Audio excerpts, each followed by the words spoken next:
A war has begun. Let's put an end to it. Hello everyone, GBA049 here, and welcome back to another episode of Let's Play Metroid Prime Through Corruption in the Metroid Prime Marathon Series, episode number 49. Oh boy. If you thought that the Berserker Lord and everything else in between that happened on the GFS Olympus wasn't crazy enough, don't worry, it gets even more intense. And hope to God you're prepared for that, because it's pretty damn overwhelming for new players. It definitely was for me, to the point where I actually died in there because I didn't know where else to go. I'll point out, okay, I will definitely point that out later. For now, let's just examine a little bit more of what's inside Samus's gunship. Operate only when in flight. Okay. Yep. Extend thorazine controls. I just really wish there was more stuff to do inside Samus's gunship, more than what you can already fiddle around with just for funsies. But it's still, interesting because of the amount of detail they put in Samus's gunship, and it's the closest we'll ever be to having full control of Samus's Samus's aircraft. But for what it offers is a very nice sneak peek to what has a ton of potential. Not like Star Fox, though. Absolutely not. Before we continue on with our little mission, let us do yet another Easter egg code from the person who thought it was a good idea to make two bosses near the end of development more difficult. Kensuke Tanabe.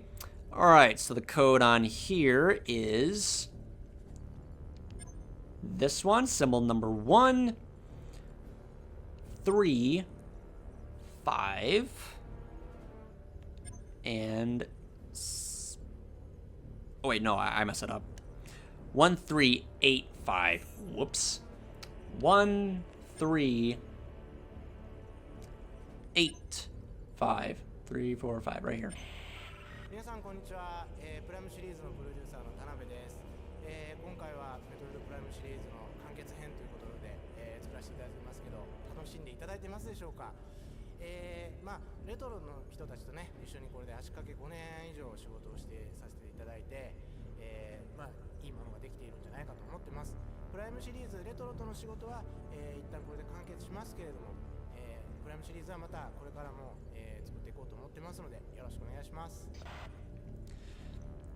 And this is the translation. Hello everybody, this is Tanabe from the Prime series. So although this time we've made the final episode of the Metroid Prime series, have you been enjoying it? So I have been working together with the Metroid team for 5 years, and well, I think we are able to make pretty good things together. So although work on the Metroid Prime series has finished for the moment, well, I think we'll be making more after the Prime series. Please enjoy. And it feels like that Kensuke Tanabe, as well as the other developers in each Easter egg through their messages, they really didn't know that that they were going to make another Prime game, because they confirmed themselves that Metroid Prime 3 Corruption is the end of the trilogy. Maybe they were keeping it secret to themselves this entire time, and we had no idea.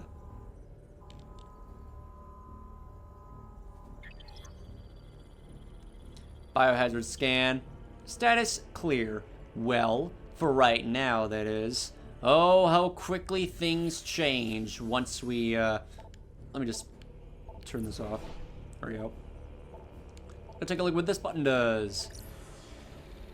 Oh, right. That's just the data that you have in the game. Enemies killed, shots fired. Why would you want to record that? The bottom one is hyper mode uses. Data saves 4.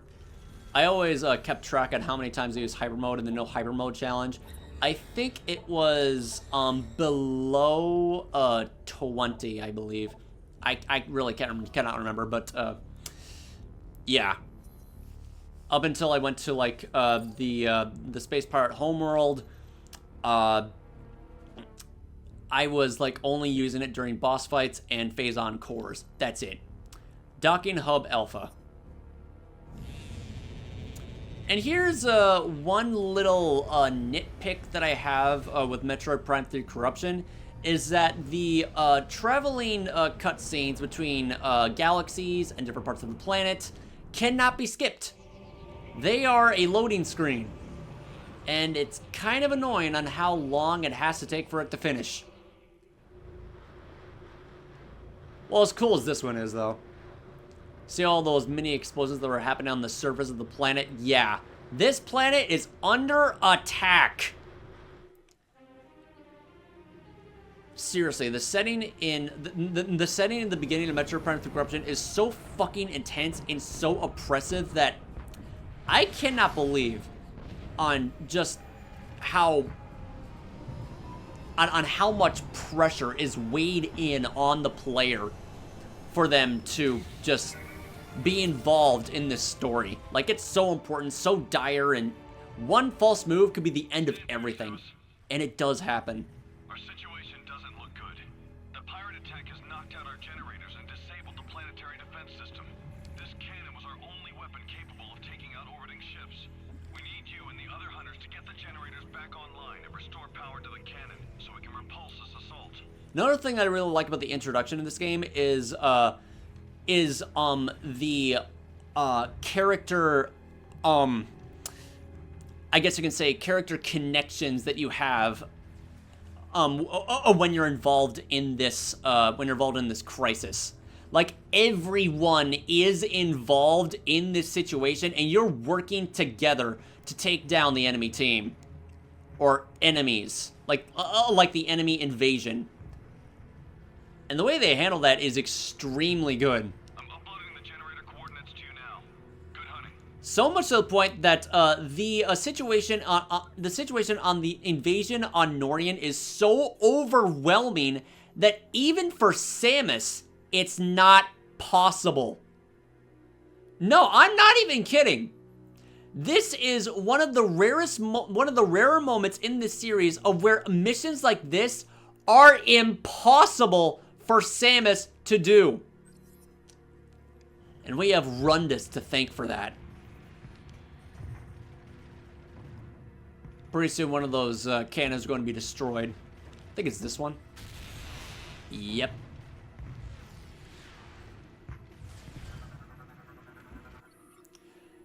Mark 12 Hydra multi-turret. Turret has 2 rail cannons ready. Units targeting system engaged. Ship identified as GFS Enkidu, a Griffin-class frigate. Most of her crew are on shore leave. Doesn't even look like that it's been attacked by space pirates at all, but it is. Security system engaged. Door locks are now active. Destroy all locks to open door. The setting is absolutely intense, but the progression of this game is standard. Like, it has to be standard, but the setting is just the setting of Prime 3, like in the beginning of the game, just really outweighs the the basic gentle pacing of the prologue. I still can't get over this. Information on Hunter Rundus. Subject is a native of Phrygia, a moon of planet Best 3, known primarily for ice mining. The Phrygian ability to manipulate and generate ice has come in handy in Subject's career as a bounty hunter. Intel suggests he enjoys hunting to the point where he keeps trophies from all the targets he's successfully captured or killed in his career. Subject is proud, cocky, and arrogant, and considers himself without rivals in his field. That is until he met Samus, to where he had a really high respect for her. Probably because of, her... Probably because of the masculine-like iron fist that she possesses in battle. So that piece of information on Rundus's background is a first. Considers him without equal, and just basically doesn't need anyone. He can do it on his own. And look at that. We acquired the grapple beam very early in the game. Oh, I'm sorry. The grapple lasso early. I don't like calling it that. It's just a re-identification of an already existing ability in the series, but with a completely different functionality that works with the nunchuck in hand. All right, let's go. Same exact suspenseful ambience that played on the outside of GFS Olympus, and it's shared in here. Invaded by a crawl tank. That space pirate just tossed that soldier into the abyss. Wow. Ugh. Yeah, that's a horrifying way to go too. Ah, yes, these doors. Mounted blast shield, a strong pull should be enough to rip the lock from its brackets.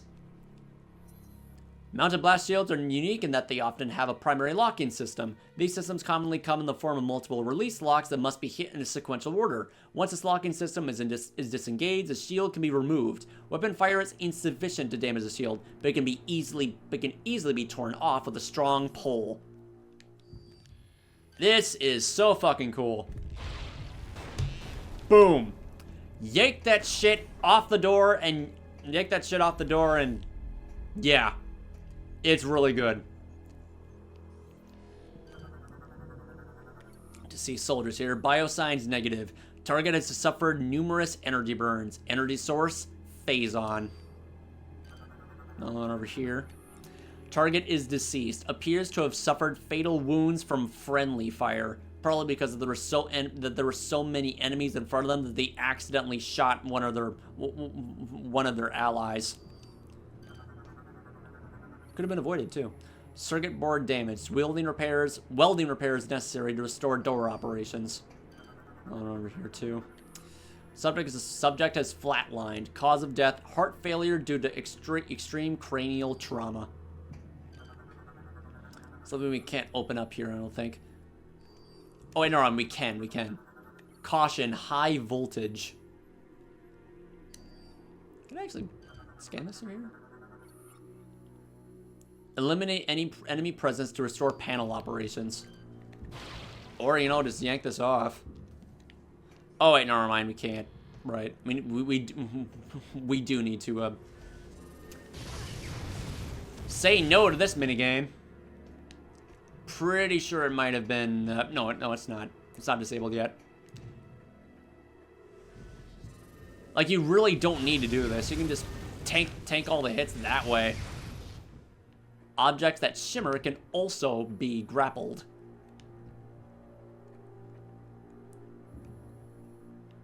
Lock on with Z to grapple a shimmering object.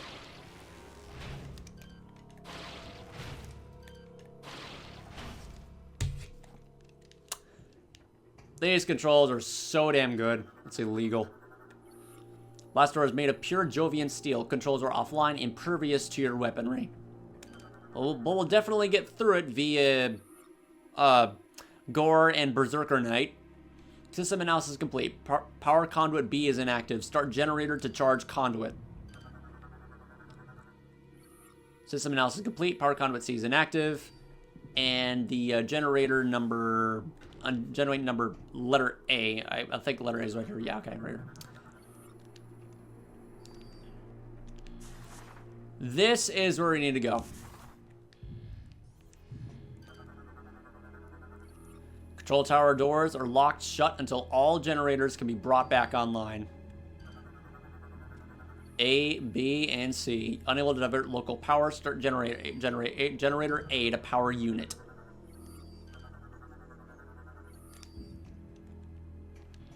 I forget. Am I supposed to go this way? Oh yeah, I'm supposed to go that way. Wait, hold on a second. Enemy presence should be gone by now, so I think I can go down here. Yeah, I can. Okay, now I can. Pretty sure I get a missile expansion in here. If I'm guessing. If I remember correctly, that is.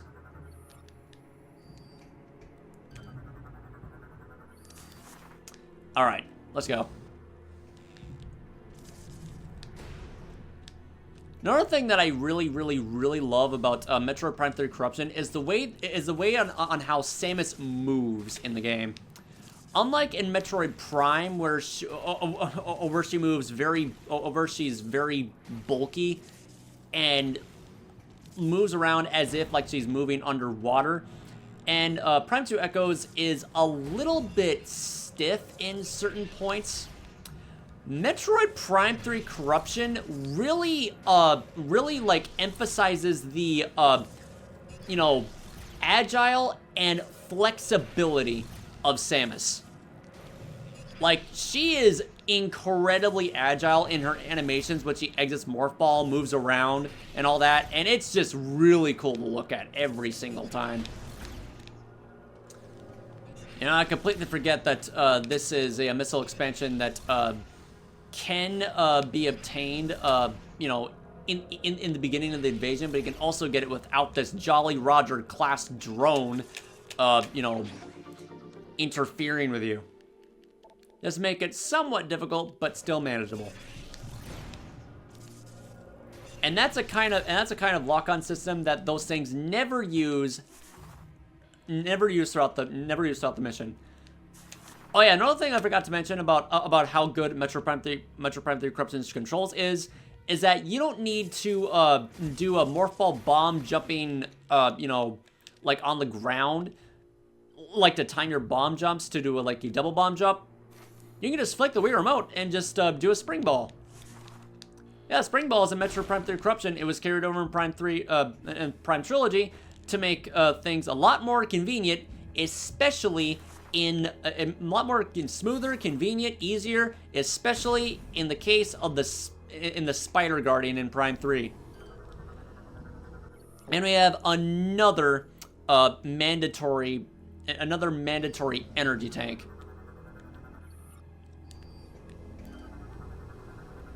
Yeah, I checked. It's mandatory. Exposing heated energy coils. Avoid contact to prevent injury. Pretty sure I can scan this down here too. Oh wait, never mind. Oh wait, never mind. It's the generator right over here, of course. Turbine serves as a power source for local security and air circulation systems. All right. There we go. Energy tank.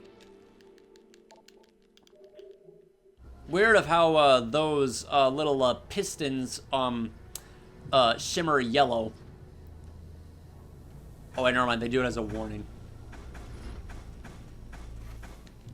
The heat's not really that intense. It's just, thank God it's not that intense. Otherwise, getting through here would be significantly more annoying. And that was the case. All right, so quickly and carefully go to the other side here. There we go. Got it. Is there any debris I can scan over here? Nope, that's it.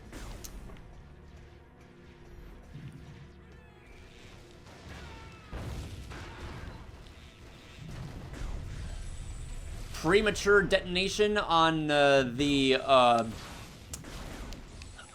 grenades you were throwing at the space pirates, or maybe they were maybe it was the space pirates that threw a grenade at them, and it caught those guys severely off guard.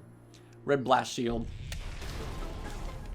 Pretty sure over here is like two more lore pieces, Hunter Gore and wait, never mind, it's a map system.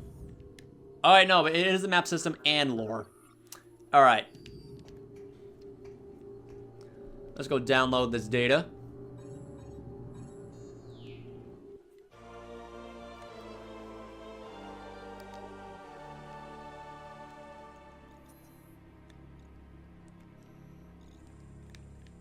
It's a T-shape.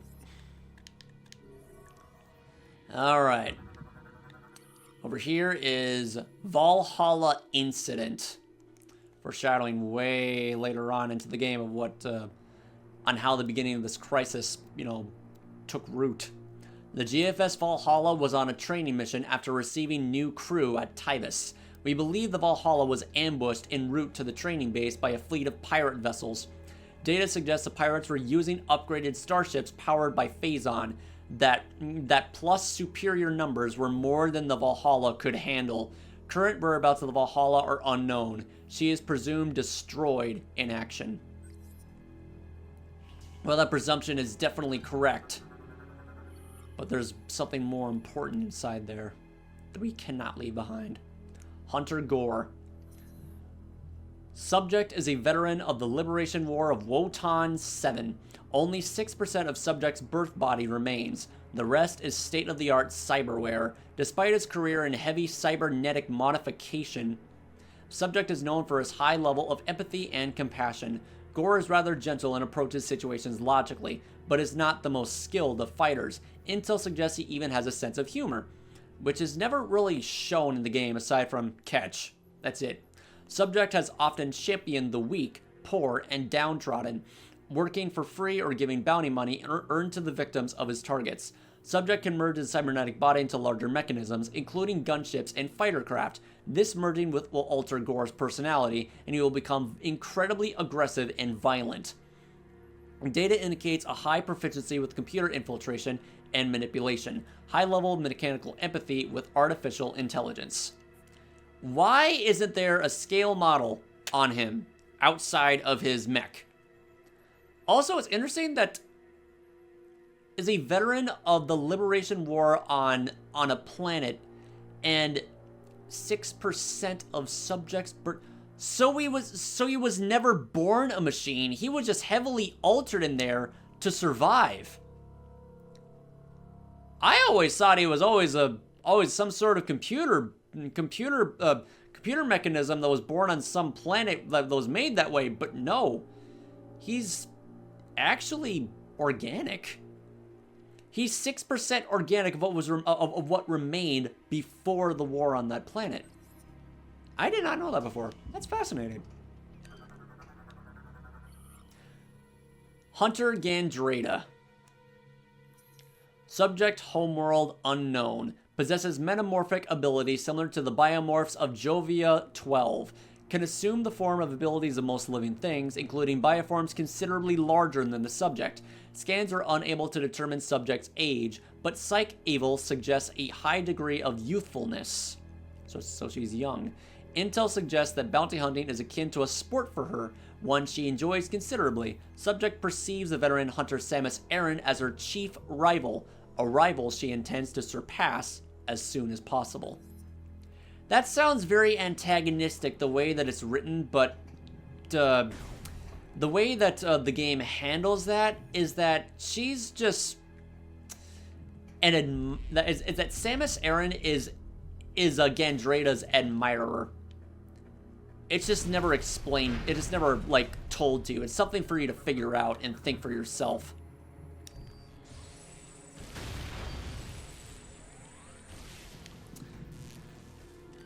This is something we need to power on because the generators are off.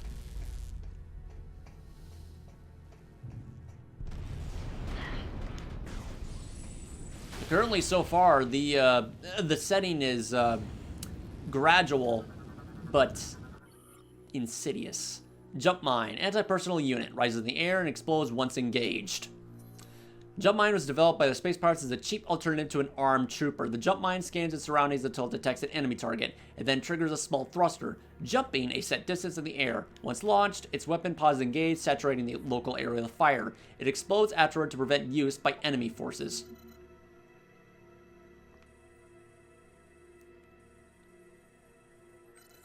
I'm not much of a fan of how this game handles panning objects in the logbook. You can rotate it, but it doesn't keep a stable stance when you're rotating it. Makes the models look extremely awkward as a result. Let's go see these things in action. How often those things always, caught me by surprise is too much to count.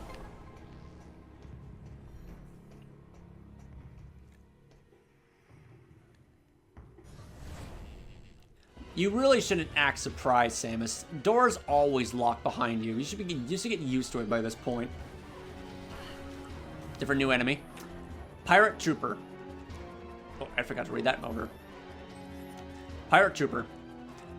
Battle ready and vicious, crudely enhanced by Phazon. The space pirate military forces continue to use Phazon, including a new Phazon enhancement system. Basic armament includes an assault rifle and energy scythe, both powered by Phazon. EMP grenades are often employed against power-armored foes. A new dash jet system provides increased mobility. Yep, those EMP grenades are the ones that cost me the failure, that cost me that challenge. Yep, they are absolutely 100% corrupt. And is all in the works of the blood of a planet. Like I said before, Dark Samus, to me, is not a character. It's a creature that went through a horrifying transformation with Phazon, and is nothing more than a byproduct of Planet Phase. Just a gigantic, powerful strain of Phase's blood. Who's to think that Phase doesn't have a mind of its own? Sheesh. Shield, Pirate Militia. Battle Shield deflects attacks, but can be pulled with Grapple Beam. Some members of the Pirate Militia have been granted use of regular Army Trooper equipment. This unit has been given the portable Battle Shield. Its portability is its weakness, however. Remove it from the Pirate's grip to eliminate its primary defense system. The shield is also susceptible to Phazon-based attacks.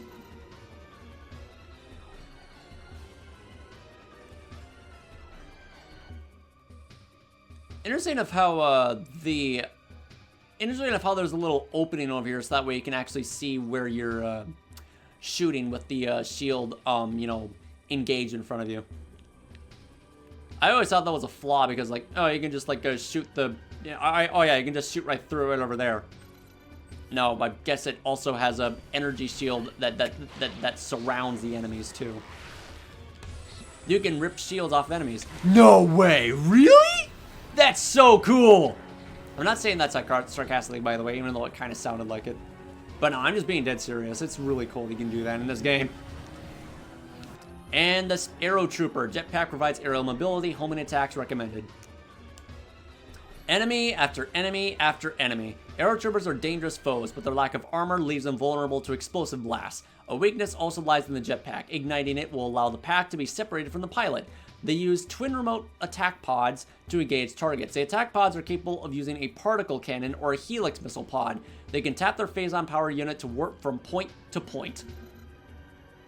You really never see pirate arrow troopers on the ground because it's only shown on the logbook. I don't like how this is handled. I really don't. But it is what it is. Yep, you just hit those over there. Kind of hard to do, but never mind. I'll just to be sure to kill one and kill one and then take care of the other. And you get a frame credit for this? Whoa! Damn, that was close.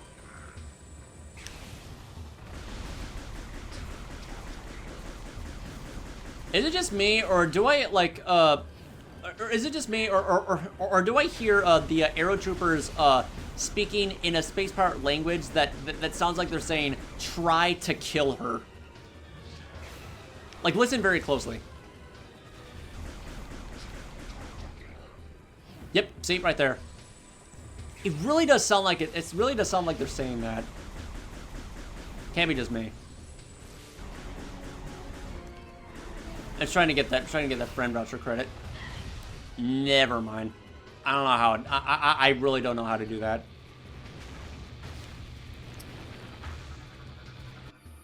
They just get more bigger. The enemies just become more bigger and more threatening each time. Space Pirate ATC. Well armored transport forward vent is vulnerable. Space Pirate armored tactical carrier is surprisingly well built and armored. A forward mounted heat vent is its only vulnerable spot. Tri-beam cannons help the unit deal out damage while on missions as well. Designed for rapid transit to and from hot zones. Excuse me. The unit is not designed for long-term engagements. It has a relatively small fuel supply, a sacrifice made for heavier armament and armor.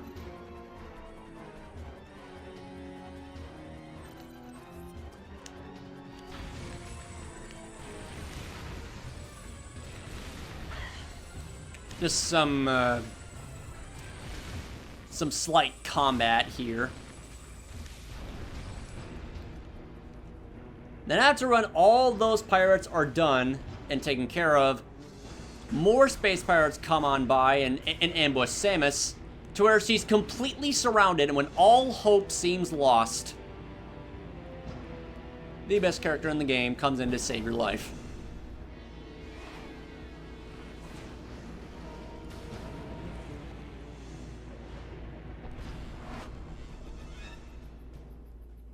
These pirates are more fragile than they appear. You can clearly tell the devs in Metroid Prime 3 Corruption had a bias for Rundus. I just received word that the Federation is allowing all bounty hunters to use ship command devices. You should now be able to remotely command your ship and land it here. Don't forget to perform suit maintenance and data backup if you need. Generator A is just through those doors. While you head that way, I'll activate the generator on the west side. Between the two of us, this should be a breeze. Clearly took inspiration from Frozone in the Incredibles as well. I'll be honest, Rundus perfects those abilities way better than Frozone ever does. Even though he's an inspiration, he's just way cooler than him. And I know that pun is severely overused to hell and back, but I literally mean it.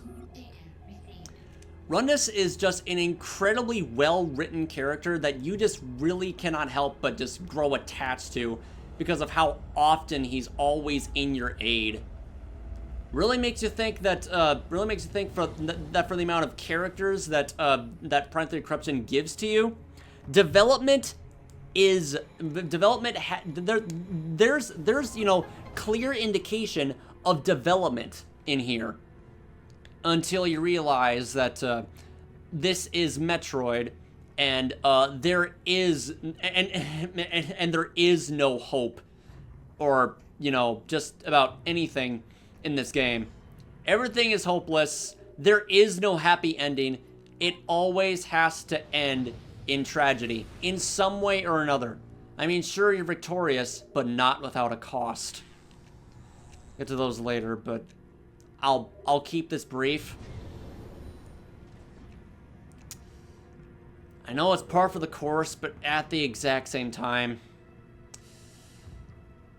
it feels insulting. Insulting, and you can't help but accept it because it's just the way the series is. You can't have nice things. Anyway, let's continue. Got a huge task on our hands here. Let's make the most out of it, as much as we possibly can.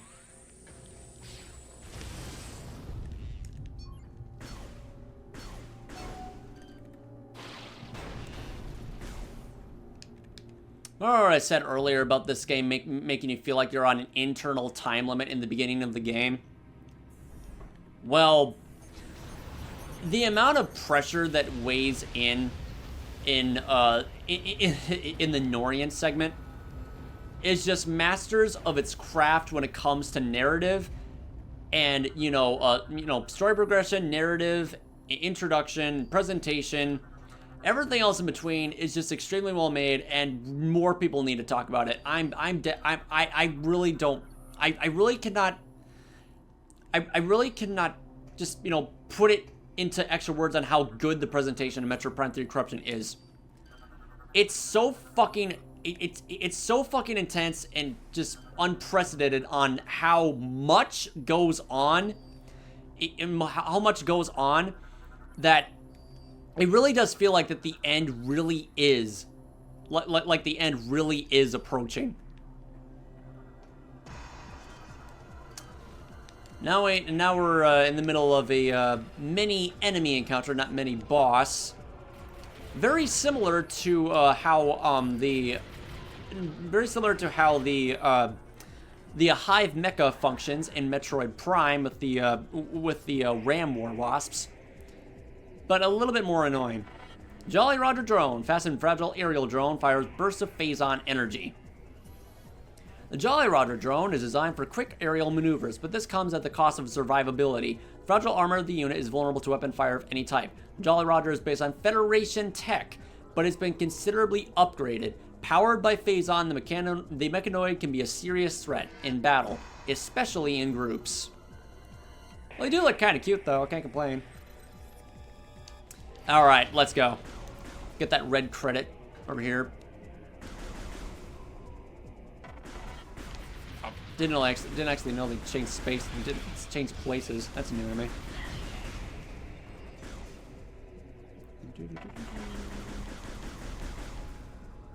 Now, if only Samus would rotate faster.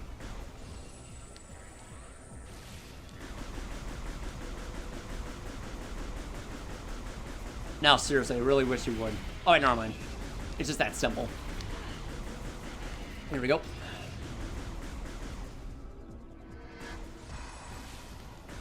I want to snipe you. Come on. There we go. Took care of those pesky enemies. Now to turn on this generator and activate the most intense moment in all of the most intense moment in all of this in this entire segment.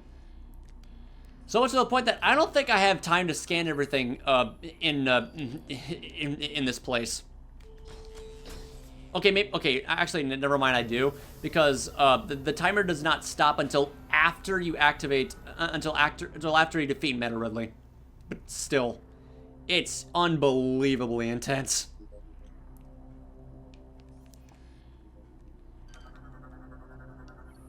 It's kind of surprising. It's kind of surprising on how, despite the pressure and intensity that the beginning of Metroid Prime 3 Corruption gives off to the player, at the same time, it's balanced. It's well balanced because it's still teaching the player on how to play the game, and just not severely overwhelm them to the point of where they don't really, feel comfortable on what they're doing. It's just the narrative. It's just the narrative of the game just playing out.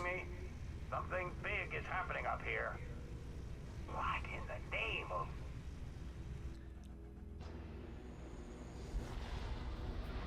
Opening a wormhole from Planet Phase, and the crisis begins. Literally, because the name of this track is called Crisis. Pretty underrated track.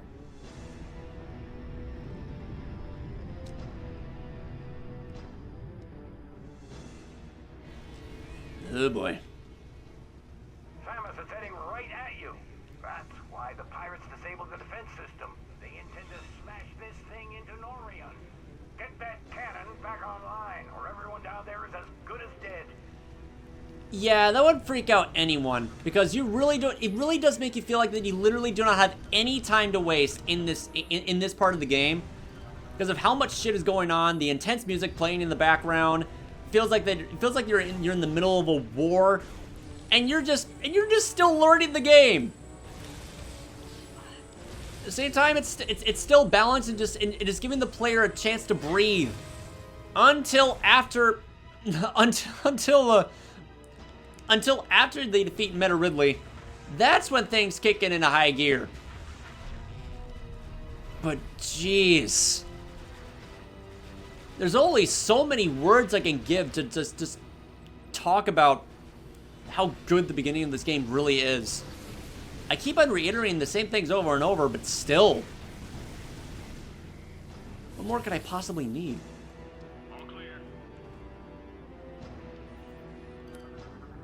Alright, over here is a Federation PED Marine. Advanced armor suit is equipped with phazon enhancement device.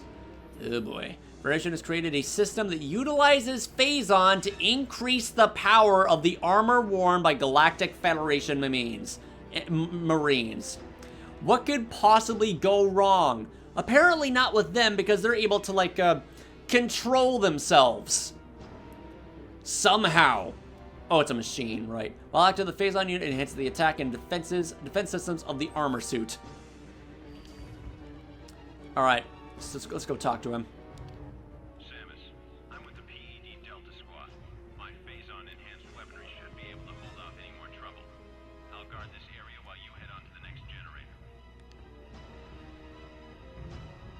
Strings in the background are so good. I'll guard this area while you head on to the next generator. What the heck is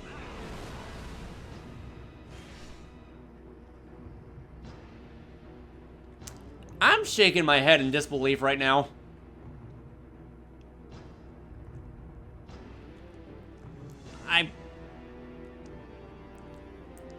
This is the power of Phazon, folks.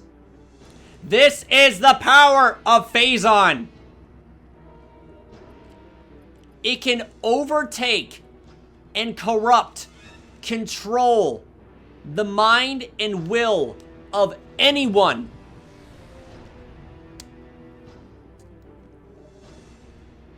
Of any size, any shape. Just like that, in an instant. Once you're corrupted with Phazon, it is game over. The spread of Phazon is exponentially going everywhere throughout every planet. The crisis is raging on. This is still the fucking tutorial, and you're still being thrown, and basic enemies are still being thrown straight at you. The pressure's weighing in. But fucking hell. There's some pirate traps up ahead. Be careful. The thing that absolutely blows my mind There's some pirate traps up ahead.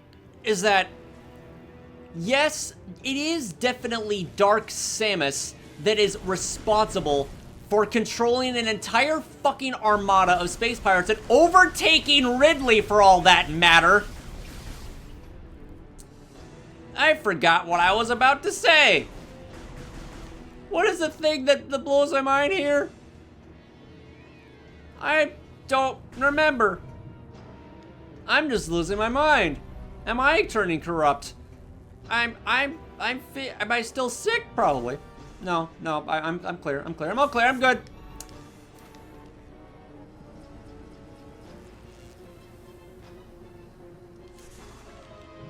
Oh my god. Just fucking amazing. Like, this entire fucking segment is a fucking masterpiece. I'm tired of pretending that it's not. There's Gore engaged with a Berserker Knight. Rips off his phasite plating. Shoots him in the neck. Probably impaling him in the process.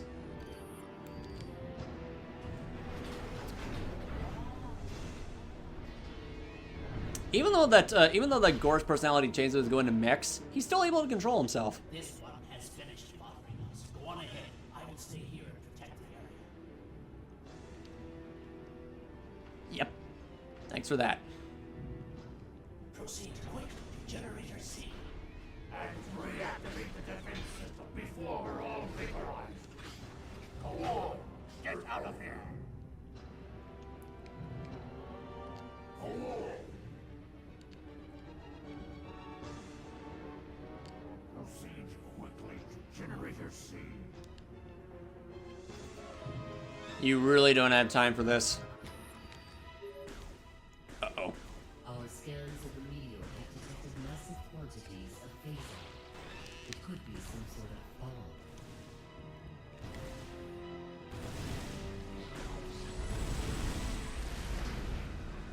Enemy hostile down. South hub entrance secure. We'll keep this area clear while you head to the generator. The generator is at the end of this section. Hurry, Samus. There isn't much time before that meteor hits. Can't open that. I need the ice missile. Alright then. Crisis raging on. Damage is piling on the second. Fucking hell. This entire segment is just making me, I don't know, speechless. Like, what you're seeing is what you're getting. If this is your very first Metroid game, congratulations, you're a lucky motherfucker. Because you have quite the memories to have with you for as long as you remain. I mean, sure, don't let the difficulty, don't let the lack of difficulty just, you know, stop you from, like, enjoying what you're witnessing in this game. Just let it do what it does. The planet's atmosphere soon. There is no time to lose us. Has not reached the atmosphere just yet, but literally everything that the game is throwing at you is trying to slow you down so that way Norion will be completely destroyed and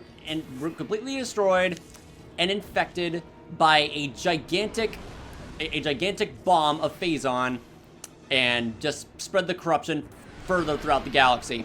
And we are invaded by Meta Ridley, just invaded by Meta Ridley, just trying to buy everyone time so that way they can succeed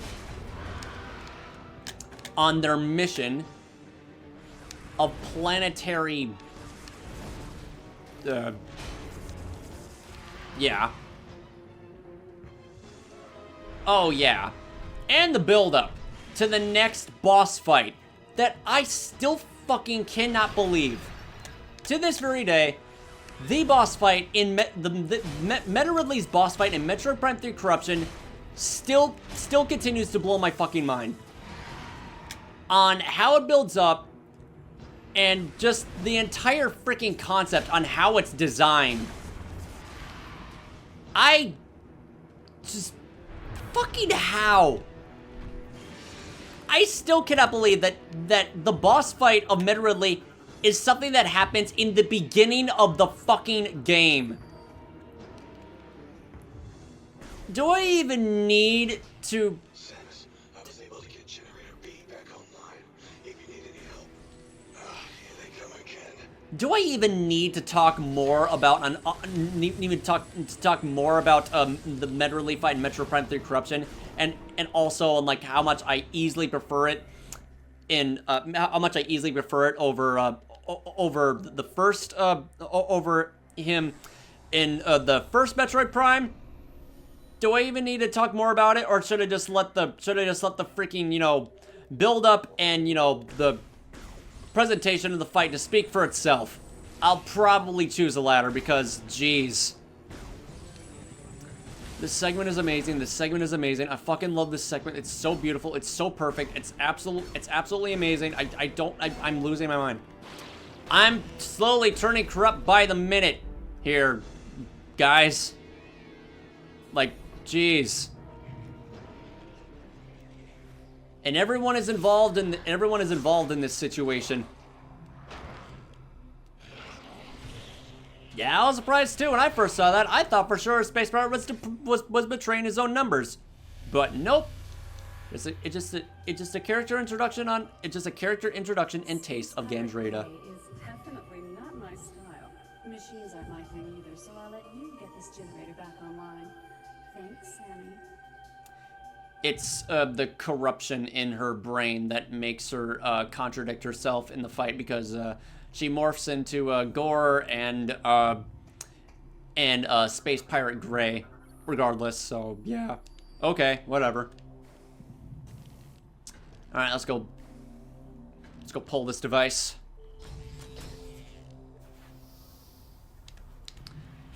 Also featuring a little mini game in here too, on powering back on the generator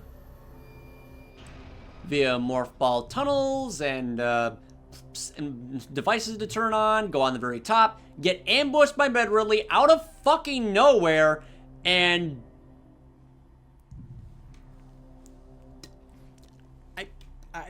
I can't. My controls are malfunctioning. Our efforts to slow the meteor have failed. You must hurry. No! What happened to my controls? No! Yes, I'm trying to connect. There we go, got it. I guess I really was starting to turn corrupt because of the way that Samus is moving. I apologize. I don't know. I don't know. How is this the beginning of the game? Genuinely fucking how? How do they manage it? Why is it so good? Come on! Everything is just so well made. There's only so much I can give. What more is there to talk about? Ugh. Let's just continue on, just completing this puzzle and just witness a potential greatest sacrifice for the space pirates to win this battle on Norion.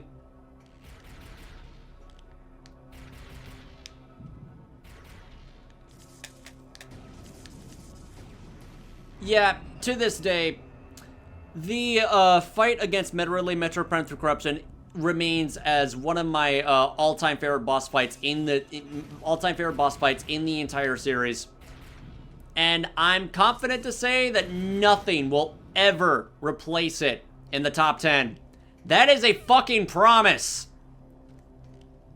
They really went out of their way to give the most jaw-dropping, unprecedented presentation for Ridley I have ever seen. Well, then again, Proteus Ridley exists, but back in the day, this is like the stuff of legends. Absolutely astonishing in how this fight starts off. The ultimate sacrifice. Let it officially commence. Imagine programming this. Meta Ridley, durable armor skin, protects body, fires plasma attacks from mouth. Target's body is covered with incredibly durable armor skin, making it difficult to damage. All parts of the body are protected except for the mouth, where Meta Ridley fires as plasma-powered weaponry. Observing target may reveal additional target points. Target will use powerful plasma-based range attacks, along with potent melee strikes. Because what else can it do when it's on the verge of total collapse? Same way as you. And you're on a time limit. 16,000 meter limit. 16,000 meter limit shaft. Just falling so far down the generator shaft that you really, really need to hurry the fuck up in this fight. He scrapes off chunks of debris while he's falling down, and you're just trying to reach down. You're just trying to reach to him. Also, I really can't believe the freaking cinematic of Ridley just having you in your grasp while both of you are falling down the pit. Seriously. Why wouldn't I include this fight as one of my all-time favorite Metroid bosses in the series? It's absolutely fucking incredible and jaw-dropping every single time I experience it.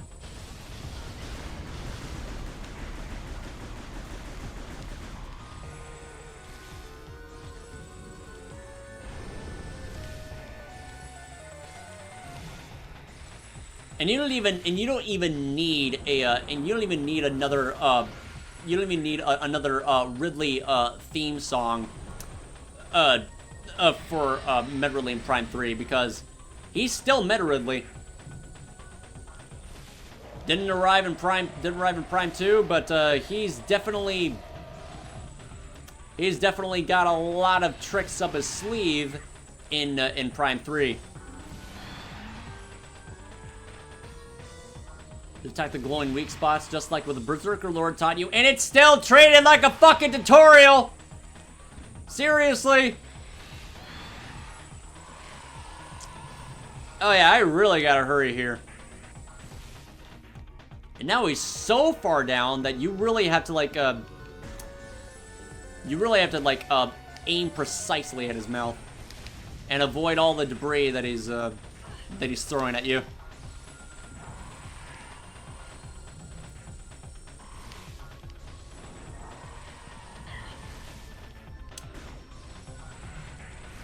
Give me one reason why I should not consider the Metroid Prime 3 Corruption as the best presentation in the series. Seriously. Give me one reason.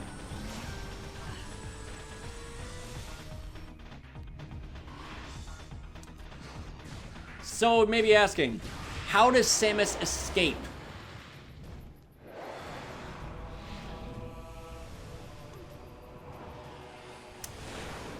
The one and only person that saved you again from being ambushed by an army of space pirates. Saves you again for the second time. It's all thanks to him.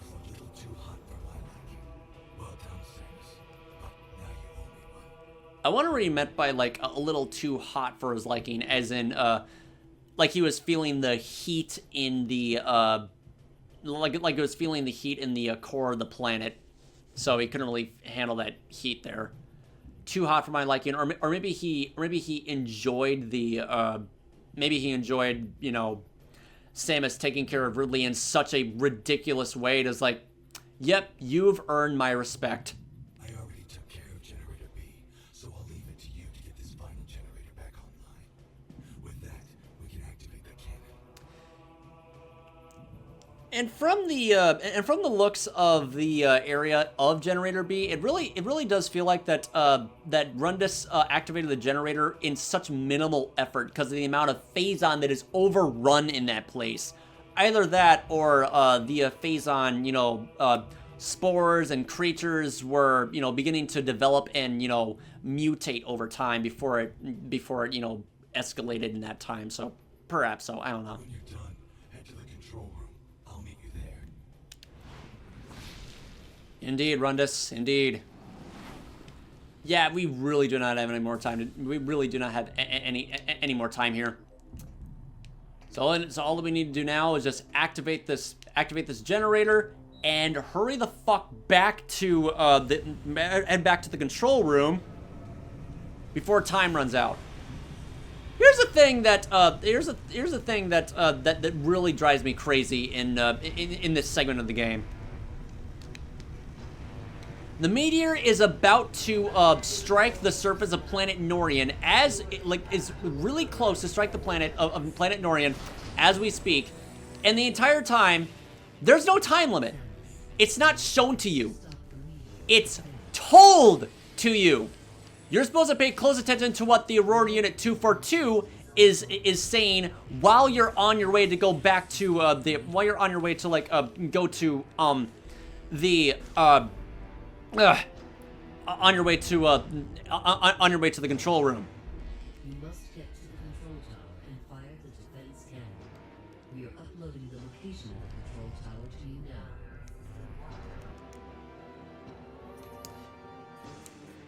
Like, you would expect, like, some sort of timer to be displayed on the bottom screen for you to hurry up. But no. You're supposed to listen. Like, that changes anything. Oh, fuck. Oh, no, that's not good. My Wii sensor bar is a little bit low on battery here. Hopefully I'll be able to finish it before time runs out. I don't know how long I've been recording.